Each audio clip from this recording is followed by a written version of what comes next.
Archbishop of the Catholic Archdiocese of Abuja at the Third General Assembly and Peace Conference with the theme Interreligious Dialogue, Strengthening the Culture of Peace, Reconciliation and Justice, has urged Nigerians to cultivate the culture of dialogue to foster peaceful coexistence.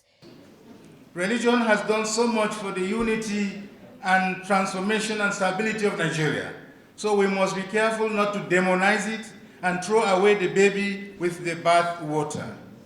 The few who misuse religion must be taught properly. We cannot allow religion to be used to disorganize our society or to cause social disorders and even a reason to kill.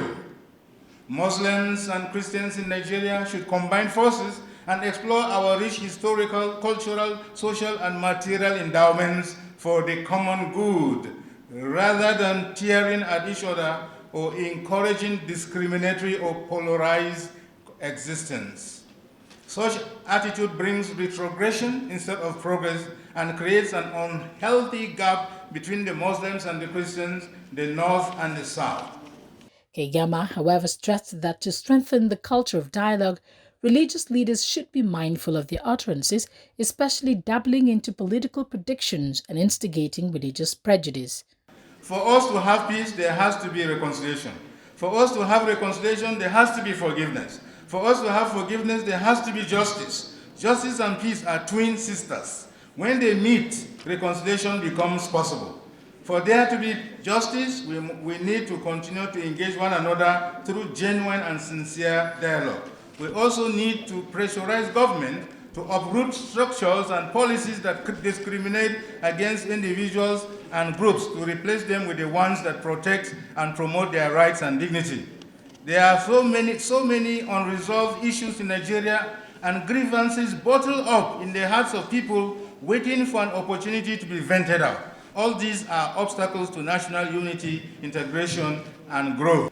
To foster interreligious harmony, we should create dialogue centers in communities, districts, chiefdoms, local governments, cities, as we did in Jos, and even states. And if possible, I suggest the creation of a ministry at the federal level for dialogue and reconciliation. There is no gainsaying that we can climb the highest heights and make a powerful impact on the world if we avoid narrow religious sentiments and religious idiosyncrasies that refuse to help us catch up with the fast-growing modern world. We urgently need to sustain the culture of genuine interreligious dialogue from which will flow justice, peace, and reconciliation like a river. Vice President Yemi Osinbajo, represented by Aso Villa Chaplain, harped on forgiveness. There's a Yoruba proverb, an adage that says, "Ma fomi konra ki de eba if you don't want water to touch you, you don't go near the river." And His Excellency would like us to know that the river in this case is Nigeria. We are not just beside the river, we are inside the river. And as such, the water will touch us. And this water is like offenses. We will be offended. We'll have instances when we step on each other's toes. But then we must be like children, easy to forgive, quick to forgive, and coexist.